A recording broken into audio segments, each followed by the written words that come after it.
बनसु होननाय आफादाथ' बेबायदि गैया आसलते बनसु मिन्स माने बिपिएफ दा गतिके बिपिएफनिनो गेसाव आलुनि बस्थायाव थानाय बेबो आलु गेसाव आलु बिपिएफनि माने इउथ विंस बिथांमोनानो दिनै बनसुआव गासिबो ज' जानानै दङ मिशन माखासेखौ मावफुंजोबनो थाखायनो बे फैसाखौ जोङो बावैनो बिटिसिनि रायजोनो राननानै होगोन आरोखि थांनाय 2 बोसोर जाबाय जोंहा दिनैहालागै एसेम्बलि हाउसआव हाबफेराखै खिन्थु देबोरगावनि रायजोफोरनि भट लाखांनानै बिथाङा देबोरगावखौ एकदम माने जुमुदै गारलाथारनानै दोनबाय खिदलाजोबथारबाय मुगैथारबाय बेनिखायनो बिथांखौ जेरावखि जाया देबोरगावनि गुबुन मोनसेबो गामियाव बिथांखौ हाबनो होनाङा माने गाज्रि रोखोमनि बेबहार खालामनांगौ सैमाफोरखौ जेरै हाबोबा अन्थाइ खुबैहरो थिग बे रोखोमनि बिथांखौ बे देबोरगाव ब्लकनि बेन्दोङाव दिनै सामाका भिसिडिसिनि नैबे सामाका दैनि बिसमुरि भिसिडिसि आरो सामका दैयाव जिहेतु गोबाव समनिफ्राय मोनसे दलं लुखांनानै बिनि थांलाय फैलाया जोबोद माने खस्थ'मोन बेनिखायनो बे बाराव जोङो जोंनि बिटिसि सरकारनिफ्राय बिनि एप्रच रड आरो लोगोसे प्रटेक्शननि जि हाबाफारि बेखौहाय दिनैनिफ्राय अन्थाइ खुन्था गायफुंनाय हाबाफारि जाखांबाय आरो गाबोननिफ्रायनो बेवहाय गोबां माने स्पिडै खामानि मावगोन आरो बे ओनसोलनि रायजो राजानि थांलाय फैलायनि सुबिदानि थाखाय बे हाबाफारिखौ जोंनि मानगोनां प्रमद बर' बिथाङा बे बोसोरनि मार्चनि आगोलावनो फोजोबनो थाखाय बिथांखि होदों आरो बिनिनो बे हाबाफारिखौ मावफुंनो थाखाय आं बेयाव फैनाय जादों आरोखि मैया जाना थांदों जे उदालगुरियाव बनसुनि मोनसे बड'लेण्डनि सोमावसारनाय बेयाव बिटिसि सरकारखौ गावसिनि जाफुंसारनि थाखाय दाय होदों मा बुंनो सानो नोंथाङा बेनि सायाव बनसु होननाय आफादाथ' बेबायदि गैया आसलते बनसु मिन्स माने बिपिएफ दा गतिके बिपिएफनिनो गेसाव आलुनि बस्थायाव थानाय बेबो आलु गेसाव आलु गतिके बिराद माने इन्टारेस्टिं जेबो गैया आरो रायलायनांगौबो गैया आगोलनि जि माने बिपिएफनि माने इउथ विंस बिथांमोनानो दिनै बनसुआव गासिबो ज' जानानै दङ ओंखायनो जों मोनसे पार्टआव बिथांमोनखौ बिपिएफ होननानै बुङो आरो सरकारखौ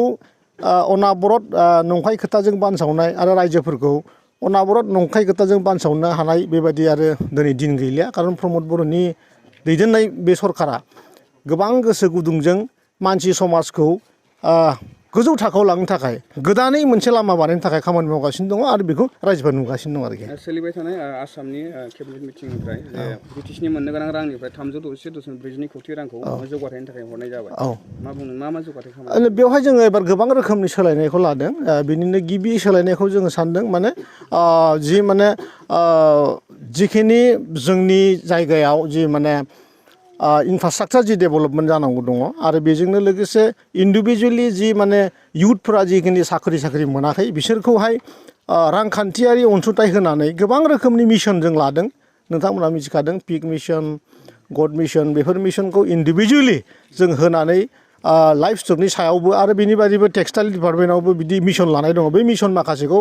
मावफुंजोबनो थाखायनो बे फैसाखौ जोङो बावैनो बिटिसिनि रायजोनो राननानै होगोन आरोखि गोजोन्थों आंनि थाखायबो राजनितिक जिउआव मोनसे गोदान जिउ खारन आङो देबोरगाव समस्थियाव दिनै दंफैयो आरो बेवहाय आङो दिनै देबोरगावनि गोबां रायजो राजाफोरखौ लोगो मोन्दों रायलायदों आरो मोनसे खोथाखौ आङो दुखु नांखांदों मानोना थांनाय 2 बोसोर जाबाय जेब्लासिम बिटिआरखौ इउपिपिएल आरो बिजेपिआ सालायदोंमोन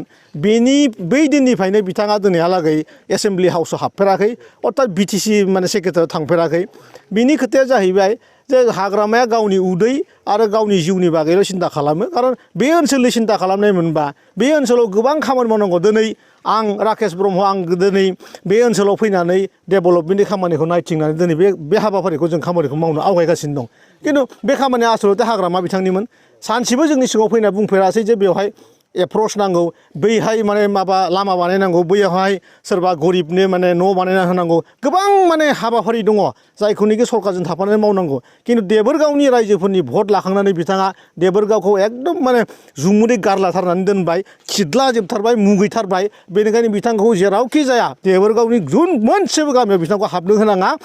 माने गाज्रि रोखोमनि बेबहार खालामनांगौ सैमाफोरखौ जेरै हाबोबा अन्थाइ खुबैहरो थिग बे रोखोमनि बिथांखौ बे देबोरगावनि रायजो